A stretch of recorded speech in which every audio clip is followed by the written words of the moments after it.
Halo, assalamualaikum. Inilah panduan untuk mengisi L9 lampiran 9 SPT tahunan badan di Korteks, di mana L9 ini adalah tentang daftar penyusutan dan amortisasi fiskal. Sebelum lanjut, tentunya kami ajak kembali Anda untuk like video ini, subscribe channel YouTube ini, channel YouTube Tips Pajak Media, agar manfaat-manfaat yang coba kami share dan bagikan ini dapat menjangkau kepada rekan-rekan Anda yang lain yang membutuhkan informasi seperti ini. Baiklah, inilah panduan L9 lampiran 9 SPT tahunan badan di Korteks. Apa itu lampiran 9? Lampiran 9 adalah lampiran yang digunakan untuk melaporkan daftar harta beserta penghitungan penyusutan dan amortisasi fiskal dalam SPT tahunan PPh Badan di Korteks DJP. Apa beda penyusutan dan amortisasi? Penyusutan itu adalah untuk barang berwujud, sedangkan amortisasi adalah untuk barang yang tidak berwujud. Harta berwujud antara lain tanah, bangunan, mesin, kendaraan, peralatan, inventaris, dan harta berwujud lainnya milik perusahaan.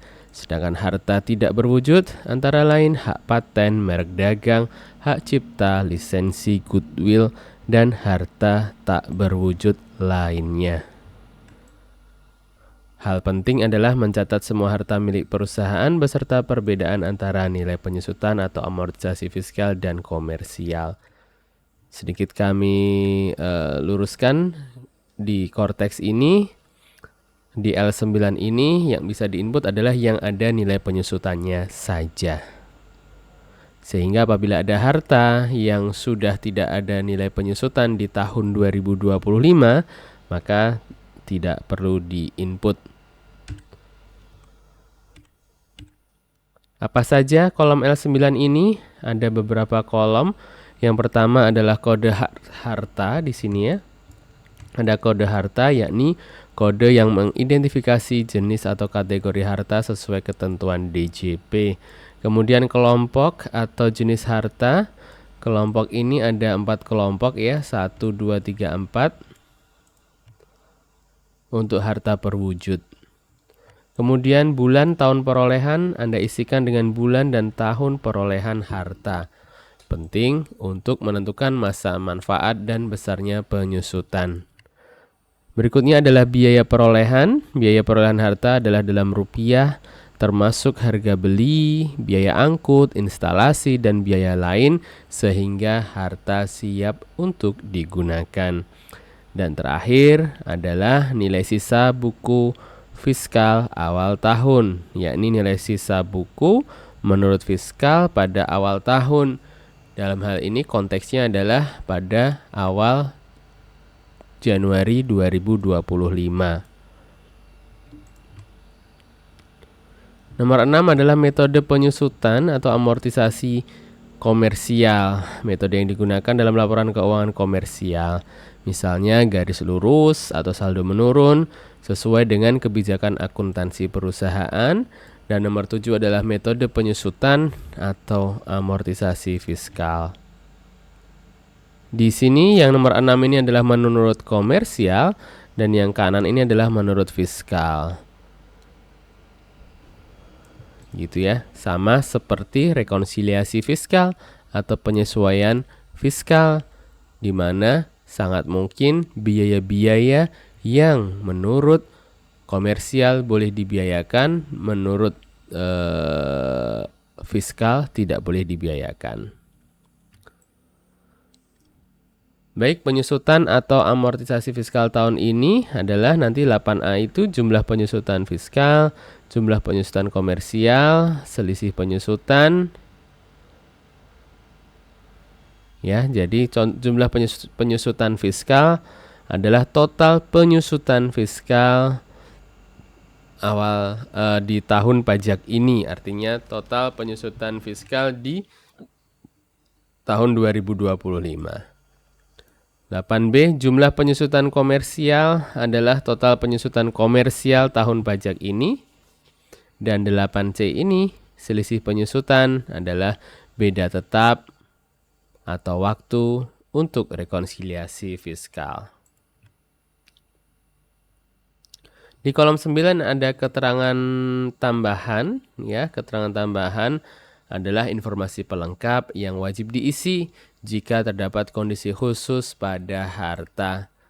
Deskripsi harta, tahun penilaian kembali, fasilitas penanaman modal. Keterangan ini diisi hanya jika ada kondisi khusus, jika tidak ada maka biarkan kosong saja. Perbedaan fiskal versus komersial. Kunci memahami L9, mengapa ada dua jenis penyusutan? Ini adalah dasar rekonsiliasi fiskal di L9. Untuk dasar hukum, penyusutan komersial adalah menurut PSAK, Pernyataan Standar Akuntansi Keuangan, dan menurut penyesuaian fiskal adalah menurut Undang-Undang PPH pasal 11 dan 11A.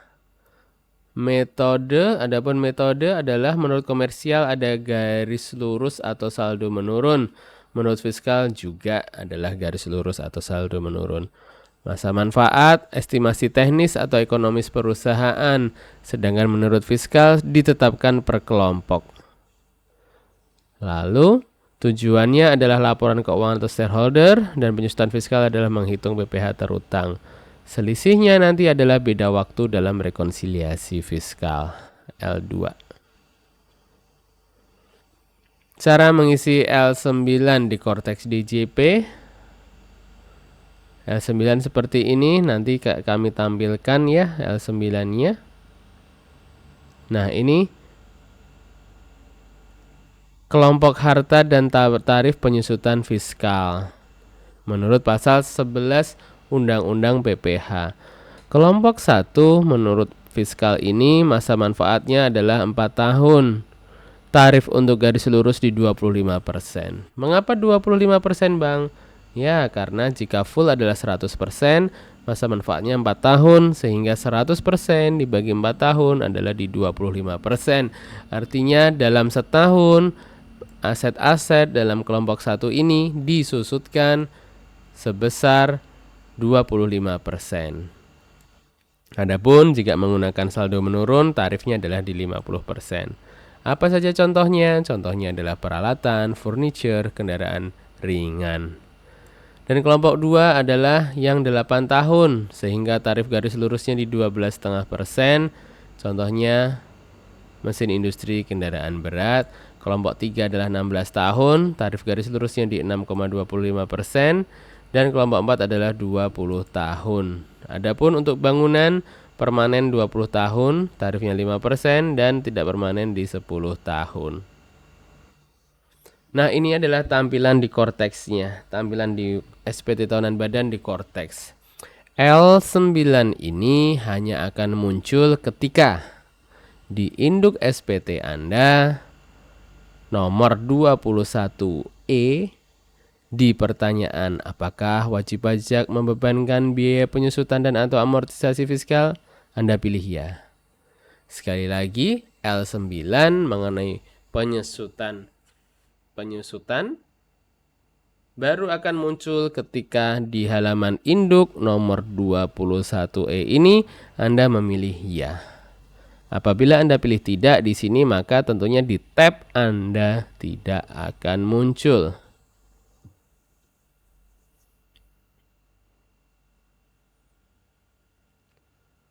Ini ya, tab L9-nya adalah seperti ini. Dan isiannya seperti ini. Kita tinggal di kelompok 1 nanti kita tambahkan harta di sini. Studi kasus. Contoh PT Maju Bersama ini tahun 2025 ada beli laptop 5 unit. Ya, laptop 5 unit, kodenya 01, perolehannya di bulan 6. Biaya perolehannya di 75 juta. Nilai sisa buku awal fiskal awal di 75 juta juga.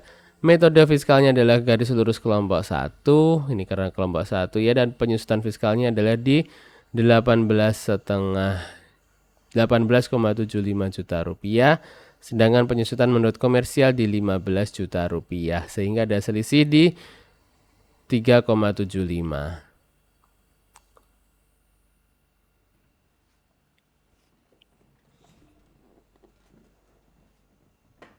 Selisih penyusutan positif, ini jika dijumlahkan positif ya 11,85.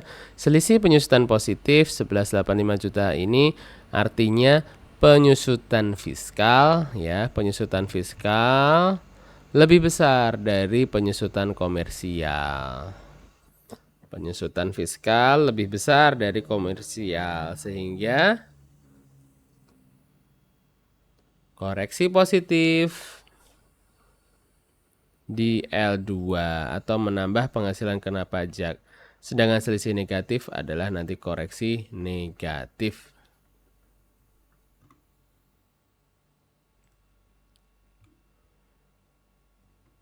Seperti itu pemirsa. Untuk teknis penyusutan kami sudah jelaskan juga panjang dan lebar. Anda bisa dapatkan, bisa tonton videonya di tautan di deskripsi di bawah. Sekian, semoga bermanfaat. Salam sehat dan salam sukses selalu dari tipspajak.com dan Tips Pajak Media. Wassalamualaikum warahmatullahi wabarakatuh.